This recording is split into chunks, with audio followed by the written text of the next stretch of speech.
Good morning everyone. Lapit natin ng konti. Yan. Yan, okay.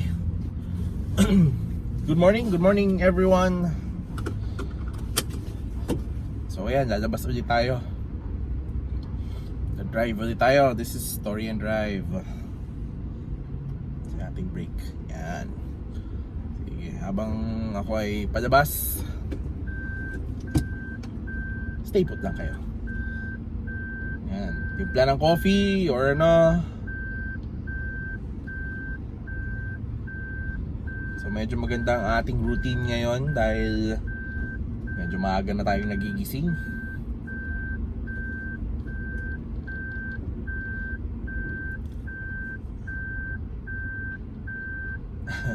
Mahirap talaga lumabas dito kaya medyo natatahimik tayo, lalo na yan, maraming mga motor na basta-basta na sumusulpot.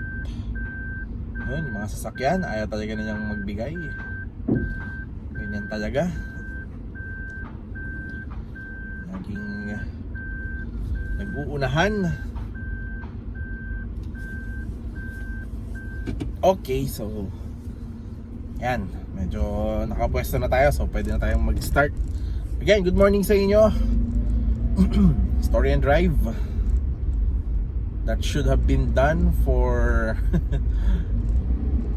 8 years sana. Oops, biglang may tumatawid. Ay. Yan, pag-uusapan natin ngayon tungkol sa NBA. Nakakainggit ngayon sa NBA, sa US particularly, kasi dahil marami nang nagpa-vaccine sa kanila, so marami nang vaccinated ngayon sa US, so yung iba pwede na lumabas. Yung mga stadiums bukas na, open to the public as early as February. Gaya nga nasabi ko doon sa isang video ko, yung WrestleMania ginanap ng February sa Tampa Bay Raymond James Stadium. Nag-admit sila ng 20+ thousand fans sa loob ng Raymond James Stadium. So napanood ko yung WrestleMania, and 20,000 hindi na masama yun, maraming tao na yun. Hindi na masama yun, maraming tao na yun, yung 20,000. Pero ang usual kasi nilang crowd is 70,000, yun yan. WrestleMania, patok na patok yan sa US. So balik tayo sa NBA, ganun din sila ngayon. Yung ibang courts ang ginagawa nila, yung ibang stadiums ang ginagawa nila, hinahati nila yung stadium into two. So yung half of the stadium, nandun yung mga taong na-vaccinate na. Sa other half, nandun naman yung mga taong hindi pa na-vaccinate.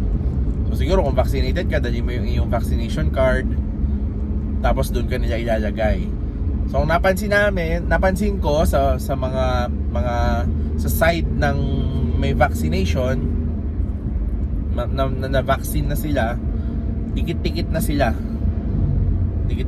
nakaupo. Yung iba nga hindi na nakamask Tapos yung sa kabilang side naman, yung hindi pa vaccinated, meron pa rin silang social distancing sa mga upuan nila. Kaya maganda ang ginagawa ngayon ng US. So malaking bagay din yon sa kanilang economy. Yun, medyo nakakainggit kasi syempre abundant ang kanilang vaccine. So makakapag-vaccine sila mabilis, madami, very efficient. Nabasa ko nga nung one time, by June daw target nila 70% fully vaccinated na. 70% vaccinated na ang population. So I think na-reach na nila yung target nila, kaya pwede na silang kahit papaano pwede na silang mag-relax sa kanilang vaccination. Pero dapat hindi naman kasi at large pa rin naman ang virus.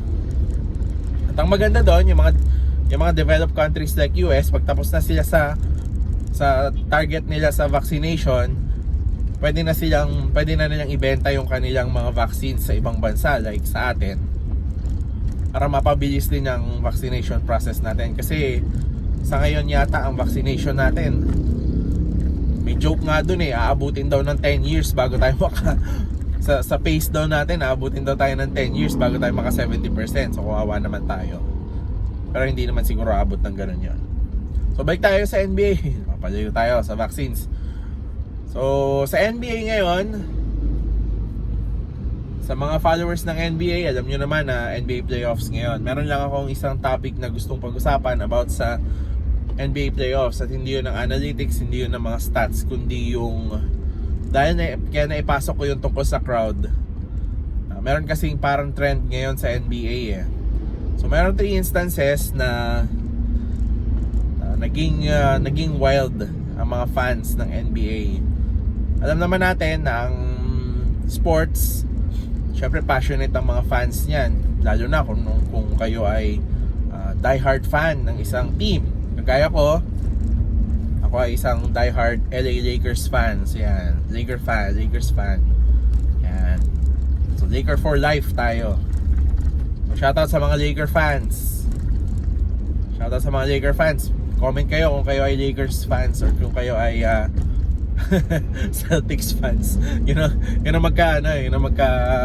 magka-rival Lakers and Celtics. So yeah, Lakers fans tayo. Kaya ako nabanggit about dun sa fans kasi merong I think mga 3 instances ngayong season na to na nagkaroon ng hindi magandang interaction ang fan at ang player. Umpisahan natin kay Russell Westbrook ng Washington Wizards. Nasa Philadelphia, Pennsylvania. Kalaban nila sa first round ng Philadelphia 76ers. Syempre, ang star player ng 76ers si Joel Embiid. So after the game, na-injured. Ito, sa kasalukuyang laro, itong si Westbrook. Nagkaroon siya ng slight injury, so kinailangan niyang bumalik sa locker room para ma-check ng mga doctors, ng team staff ng Washington Wizards. Ngayon, habang dumadaan siya ng tunnel, binato siya ng popcorn. Ng fan. Alam niyo naman si Russell Westbrook, very intense yan na player Marami na siyang mga altercations dati sa mga fans. Kasi very intense nga siya maglaro So, syempre, pag intense ka maglaro, tapos nandun ka sa home court ng kalaban, syempre gagawin nila, ibubuka nila, ganyan, sisirain nila yung laro mo. Yung ibang fans kasi medyo nagiging OA sila sa mga antics nila, sa mga pang-aasar nila, ganyan. So si Russell Westbrook hindi siya bago dito sa mga sitwasyon na to. Nangyari na sa kanya dati sa Oklahoma City na merong nag-middle finger sa kanya na fan. Nasa Utah ata siya noon Hindi ko sigurado kung saang city yun May nag-middle finger sa kanya na fan. So yung fan in-escort na palabas, na security. Tapos meron din siyang isang instance na nakipag-trash talking siya sa fan mismo. Tapos meron siya mga siyempre sa init, sa heat of the moment, meron siya mga nasabing hindi niya dapat sinabi. Yan, so si Russell Westbrook dahil sa ganyang intensity ng laro, madalas na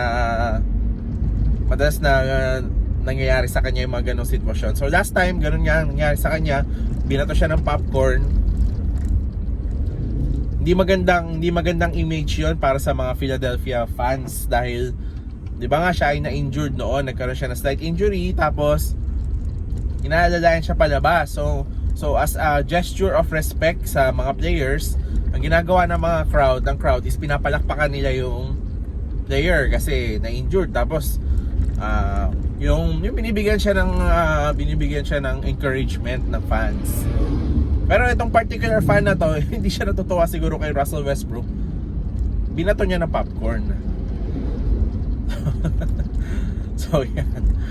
So yan.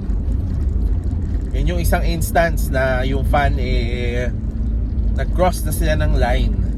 Kasi pwede namang asar-asarin mo yung players para mawala sila sa concentration. Natural lang naman yun eh. So ano yan mental game yan eh.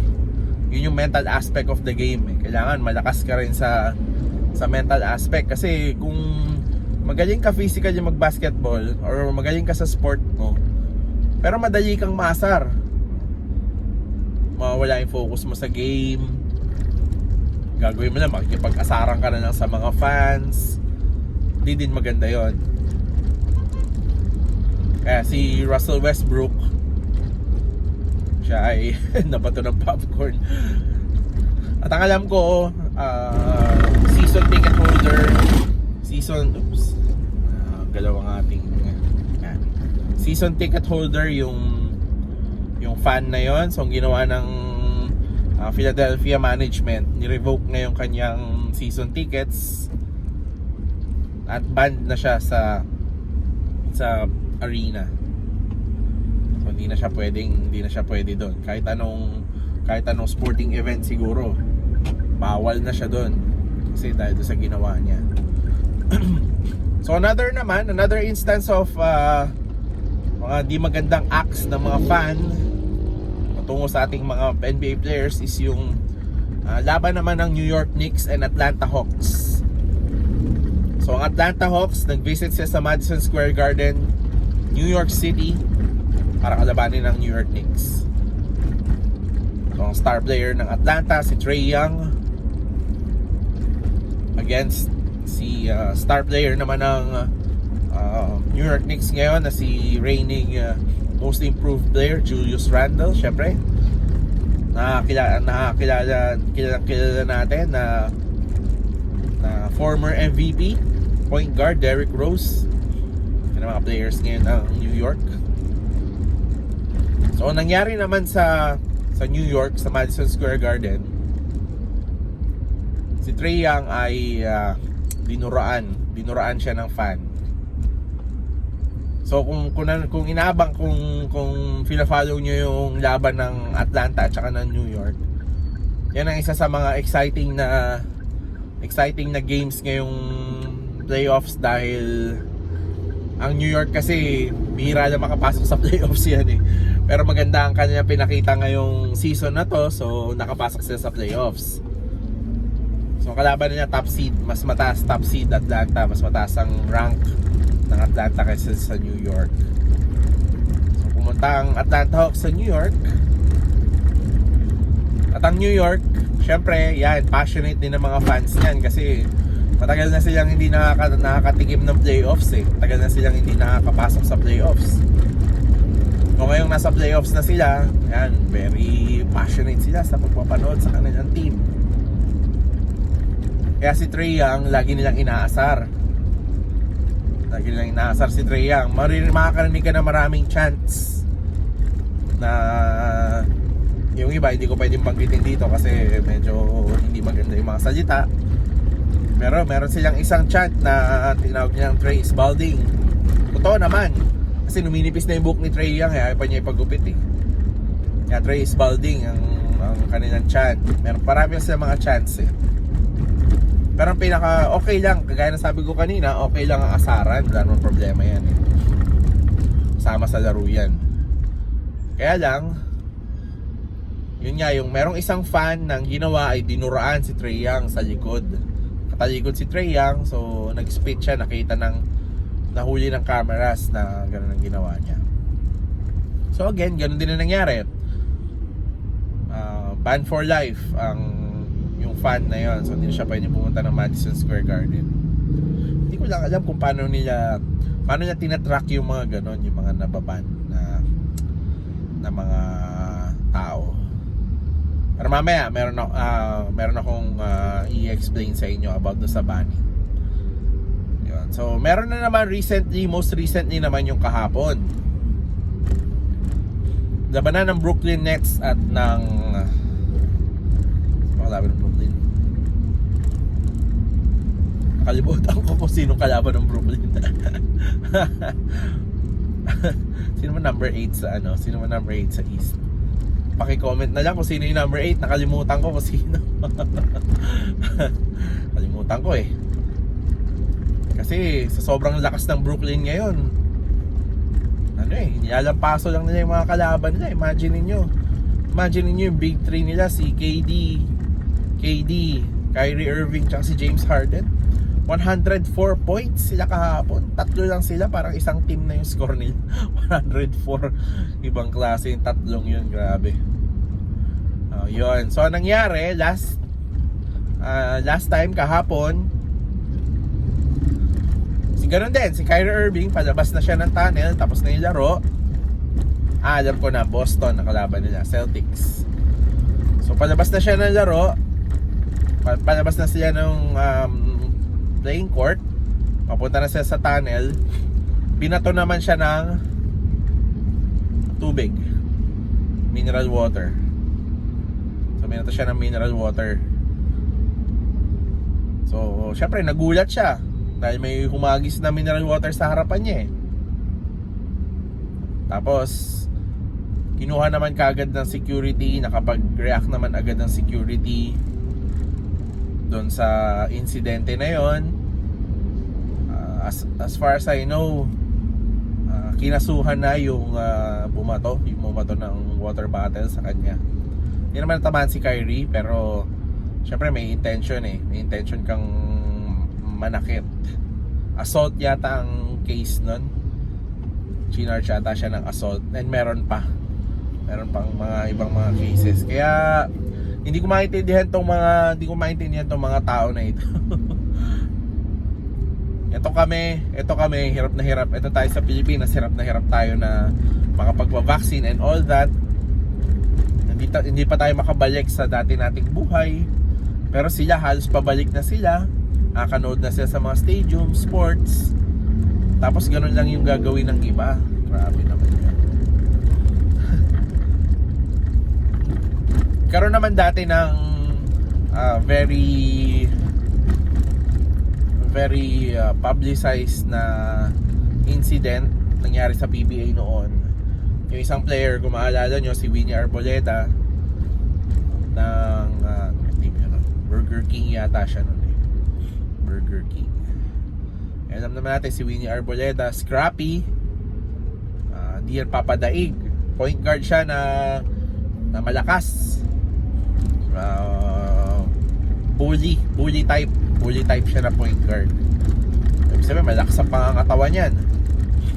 Meron yatang fan na meron atang sinabi sa kanya na hindi niya nagustuhan. Siguro naging personal na yung atake nung fan.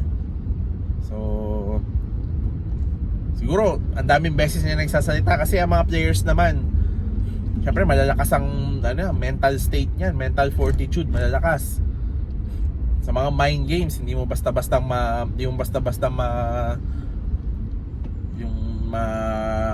masusway sila na mawawala sila sa focus. Malalakas ang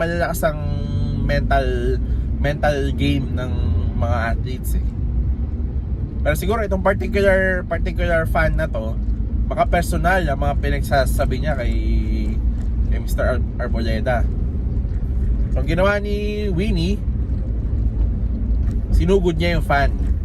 Nasa courtside eh. So sinugod niya yung fan, tapos sinipa niya. Basta binugbog yata niya yung fan. Binugbog niya yung fan. So malaki ang fine na nakuha ni Winnie Arboleda doon. Okay, ang trash talking naman is part of the game. Minsan nga nawawala na yung trash talking ngayon eh. Kasi ang mga players ngayon, mga body na sila eh. Pero nung 90s, uso ang trash talking. Talaga nagta-trash talkan sila, rapan. Kasi ano yan eh, psych war. Yun nga, mind games. Kung mahina yung loob mo sa mga ganon, masisira yung laro mo. Eh, yun yung gusto ng kalaban eh. Kaya nga sila nagma-mind games eh. Pero ngayon hindi na masyado. Kasi yun nga, body-body na yung mga body-body na yung mga players ngayon eh. Kaya nga tawag sa mga players ngayon mga softy eh. Kasi gusto nila maging magkakampi na. Nagpo-form na mga alliance, na mga big three, ganyan. Dati hindi. Panahon ng 90s, panahon nila Jordan, ayaw nila maging magkakampi kasi gusto nilang mag-compete sa isa't isa. Yun ang mark talaga ng mga true competitors. So, malakas ang mental fortitude ng mga yan. Kaya para magkaroon sila ng ganong reaction, so ibig sabihin, yung mga klase na yung sinasabi. Feeling ko mga below the belt na yon na pang-aasar. Siyempre, hindi naman maganda yun kahit naman sino eh. Sabihin ka ng, di ba yun, di ba yung iba nga natitrigger sa mga mama jokes, di ba? Pagka nagmama joke ka, matitrigger yung matitrigger. Mabanggit mo nga lang yung salitang mama eh. Matitrigger. Punta kayo sa YouTube, panoorin nyo yung interview sa press conference sa UFC yun eh. Si Kevin Lee ata at saka si Michael Chiesa ata yun eh. Michael Chiesa versus Kevin Lee. Yun, nabanggit lang ni Kevin Lee yung tungkol sa mama. Okay, nagalit itong isa. Don't you ever talk about my mom. Ganun siya, galit siya. O, diba? Yun yung mga below the belt na mga trash talk eh. Kung gusto mo makipag trash talkin mo yung trash talkin mo yung tao in regard to his plays, to his game. Mare, maayos ka ngayon mga ganong maayos ka ngayon hindi yata makashoot ngayon ganyan, simpleng mga ganyan, di ba? Bantay sarado ka sa akin eh. Mga ganyan trash talk. Medyo yan eh, medyo nasa psych war ka ngayon. Pambihira to Pagka hindi ka sanay, syempre mapipigong ka. Kukunin mo ngayon yung bola. Every chance kukunin mo yung bola, tapos da-drive mo papunta sa kanya. Di syempre minsan hindi ma-shoot, may araw ka talagang mamalasing ka eh. Hindi ma-shoot, panalo siya kasi napigong ka eh. Ganun ang trash talking. Natural yan sa game, part yan sa game. Pero pagka yung excessive na, below the belt na, syempre hindi na maganda yun. Kaya yung mga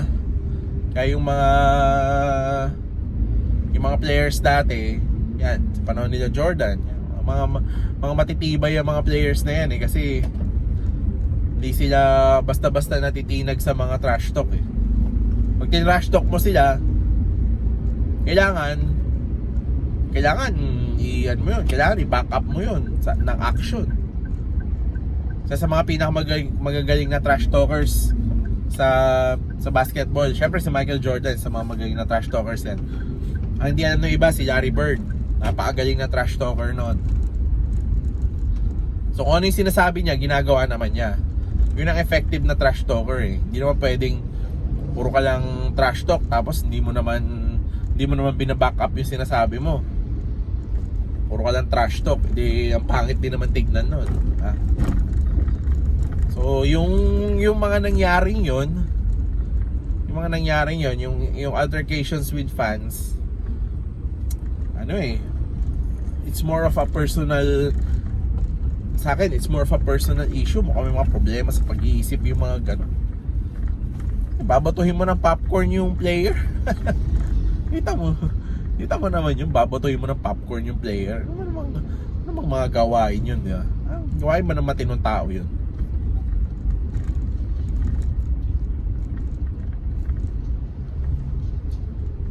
Teka, tigil muna tayo at dito muna tayo. Siyempre kailangan irespeto mo yung player kasi respect mo rin yung game kasi binibigyan nga nila tayo ng yung mga basketball players na yan. Malalaki binabayad niya sa mga yan. Depensa ng mga ticket holders, mga bumibili, mga nanonood. Bakit? Nagbayad naman kami Pero syempre nagbayad ka, pero ang binayaran mo is para ma-experience mo yung game. Hindi para i-disrespect mo yung mga players.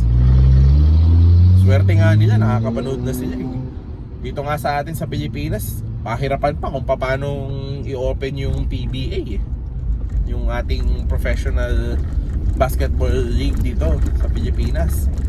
Hindi nga nila malaman kung paano nila i-open Kasi for sure hindi sustainable kung maglalaro lang sila sa gym, televised. Wala yun walang revenue yun Hindi ka kikita sa ganun Kailangan mo talaga ng fans. Kailangan yung fans manood sa stadium. So hindi pa natin pwedeng gawin yun ngayon Although isolated cases lang naman yun, sana wala nang mangyari ngayon sa mga susunod na araw. Kasi parang sunod-sunod yun yung popcorn kay Westbrook, tapos yung dinuraan si Trae Young, and then kahapon yung nagbato ng water bottle kay Kyrie. Parang dumadalas ata yung mga ganong insidente. Sana i-respect lang nila yung game. Manood lang sila. Enjoy yung basketball. Sana yung mga bushwhacker style na mga ganon. Meron nga nag-comment sa mga binabasa ko baka mamaya mangyari yung pero hindi naman siguro kasi kahit paano mababait naman yung mga players ngayon. Pero noon, kung matatandaan nyo, yung pinaka pangit na insidente na nangyari sa NBA, yung Malice in the Palace. Si Ron Artest yun. So nagkaroon sila ng away ni Ben Wallace sa Detroit. Tapos nagkaroon ng ang mga fans sumali. So nagkaroon ng brawl ang fans, pati yung mga players, si Ron Artest, si Stephen Jackson, si Jermaine O'Neal. Yan, makikita nyo pa rin sa YouTube yon. Malice at the Palace. Yan, nasuspend si Ron Artest for 72 games. Ewan ko kung without pay siguro yun. So ang NBA kasi is ang NBA kasi is 82 games yan kung 72 games, edi 10 laro lang nilaro niya. Baka without pay pa yun. So yun yung pinakamahabang suspension sa isang player, Ron Artest. Hindi naman mangyayari yun kung hindi siya binato ng ano ba binato sa kanya? Juice ata kasi nagko-cool down na siya humiga na lang siya dun sa may gilid tumahimik na siya kaso may nagbato sa kanya ng juice. Kaya ang ginawa niya, sinugod niya yung bumato sa kanya.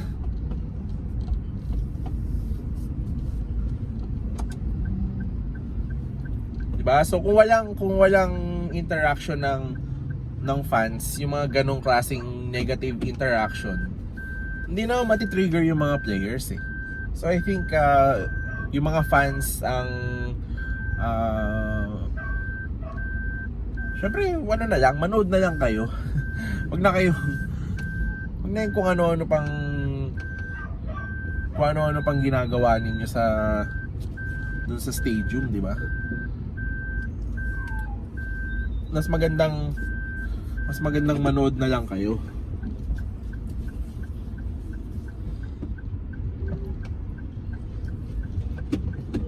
Tayo ay pinupwesto lang natin yung ating sasakyan dahil nandito na tayo sa ating work.